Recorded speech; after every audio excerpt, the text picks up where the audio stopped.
kembali dengan adanya bantuan Oti, Imam dan Marbot sampai ke tangan mereka semua. Ini harapan DMI Jakarta Barat khususnya. Ini agar bagaimana nih pengurus dan masjidnya akan bagaimana? Oh, harapannya tetap aja harus lebih baik pelayan kepada masyarakatnya, kepada jamaahnya.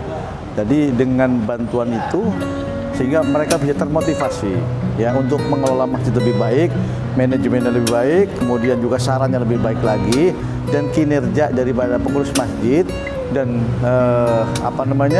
perangkat-perangkatnya harus lebih baik lagi untuk meningkatkan yang lebih baik lagi. Terus dari pendataan Pak Kiai untuk Jakarta Barat khususnya, ini yang terdaftar di DMI ini sudah berapa persen kira-kira masjid? Kalau itu semua ada 100% masuk ya. Sudah 100% masuk? Ya, hanya untuk pencairan masih ada kendala, mungkin ada pergantian imam, ada juga yang meninggal.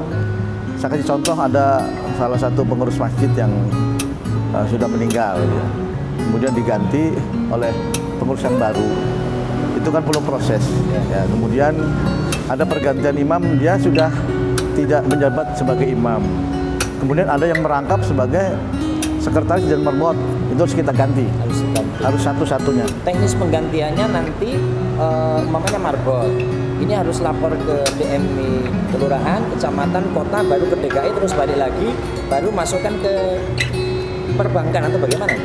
Langsung. Jadi dari DMI cabang ya, itu kita ke DMI Ranting. DMI Ranting yang langsung berhubungan dengan DKM. Setelah dari Ranting dibagi atau DKM-nya yang membawa ke cabang, setelah verifikasi kemudian data itu betul valid, tidak ada permasalahan, ditandatanganilah oleh DMI cabang dan DMI kota. Lalu dibawa proses ke DKI, tidak sampai ke bank. Bank adalah final. Kalau sudah di bank sudah final data dari DKI, bank tidak menerima data dari wilayah atau data tidak menerima data dari kota. Yang dibankkan adalah di SK-kan oleh Provinsi DKI Jakarta. Setelah sudah betul-betul betul diproses di bank, baru kemudian DKM-nya dipanggil. Nah, itulah proses. Hanya sangat sederhana, tapi betul-betul memang membutuhkan waktu luang dan kesabaran. Kadang-kadang untuk tanda tangan, kadang-kadang mungkin dari cabangnya belum nggak ada orangnya atau tempat dan sebagainya. Baik. Terus harapan Pak Kiai sebagai Ketua Umum Dewan Masjid Jakarta Barat, harapannya dengan ini semua ke depan bagaimana harapannya? Ke depan paling tidak harapan yang utama adalah bantuan ini bisa diserap 100% oleh masjid dan musola yang ada di Jakarta Barat, imam dan marbotnya yang ada di Jakarta Barat. Setelah diserap oleh 100% masjid yang ada di Jakarta Barat, kemudian sampai juga pada yang haknya. Pada haknya. Nah, itu sangat gembira sekali, dan saya rasa itulah menjadi moto terpenting dari memakmurkan dan dimakmurkan. Memakmurkan dan dimakmurkan. Sudah cukup. Baik Pak Kiai, terima kasih. Mudah-mudahan tambah sukses untuk DMI Jakarta Barat. Jangan lupa Kang Musi Channel. Ini salah satu channel yang terkenal saat ini. Sudah terima kasih. Assalamualaikum Pak Ustadz Zul. Waalaikumsalam. Baik, ini hari ini datang di sekretariat DMI Jakarta Barat dalam rangka apa ini?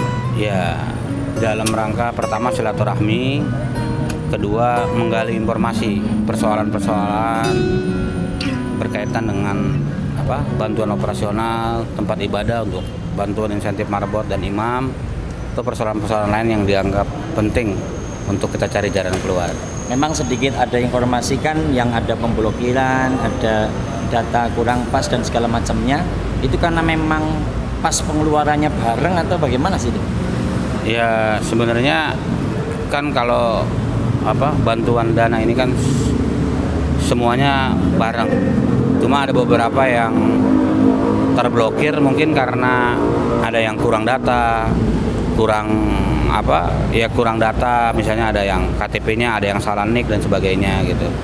Terus ada yang mengganti imam, mengganti marbot, atau pergantian pengurus juga ada gitu. Baik, itu secara teknis. Kami ingin bertanya kepada Pak Ustadz berhubungan dengan giatnya DMI DKI, karena Pak Ustadz Zul menjadi sekretaris Umum DMI DKI Jakarta ini untuk urusan imaroh, idaroh dari ayahnya agar lebih bagaimana dengan adanya bantuan ini, Pak? Ya, pertama sebenarnya bantuan operasional ini kan sebuah apresiasi pemerintah daerah, keinginan pemerintah daerah, dalam ini gubernur, harapannya ke depan standar pelayanan terhadap jamaah masjid di Jakarta itu sama. Artinya kekurangan-kekurangan yang selama ini ada di masjid, mau di tengah kota ataupun di kampung-kampung, nggak ada lagi masjid-masjid yang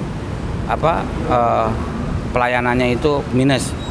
Ya khususnya di daerah area tempat wudhu, WC dan sebagainya, biasanya ada kekurangan tuh. Tapi mudah-mudahan dengan adanya bantuan operasional tempat ibadah ini, musola dan masjid Jakarta ini punya pelayanan standar. Sound sistemnya juga kita harapkan bisa standar. Harapan pemerintah daerah, pelayanan semua masjid di Jakarta dan musola terhadap jamaah yang datang dari mana saja sudah standar dan memenuhi persyaratan dan layak. Amin, amin. Terus kira-kira pesan untuk para pengurus masjid, baik itu KSB-nya, imam dan marbotnya, agar kerjasama baik ini, saran yang lebih tepatnya bagaimana? Ya, kami mengharapkan bahwa para pengurus masjid dengan adanya bantuan operasional ini dimanfaatkan semaksimal mungkin untuk menambah pelayanan. Bahwa ini namanya bantuan, mungkin jumlahnya tidak besar, tapi insya Allah cukup untuk menambah atau membantu hal-hal yang mengisi kekurangan-kekurangan di masjid. Walau mungkin ada sebagian besar masjid yang punya dana cukup besar untuk mengelola masjidnya, tapi ada juga di kampung-kampung yang dengan bantuan seperti itu alhamdulillah cukup terbantu, dan masjid-masjid di Jakarta hari ini mudah-mudahan lebih maksimal lagi memberikan pelayanan terhadap jamaah dengan adanya bantuan operasional tempat ibadah. Amin. Baik, terima kasih Pak atas sambutannya. Mudah-mudahan ke depan DMI semakin jaya, masjid semakin makmur dengan moto dimakmurkan dan memakmurkan masjid. Terima kasih Pak atas waktunya di Kang Musli Channel. Ya sahabat, terima kasih bisa wawancara dengan Sekum DMI. Mudah-mudahan ada berkahnya. Assalamualaikum warahmatullahi wabarakatuh.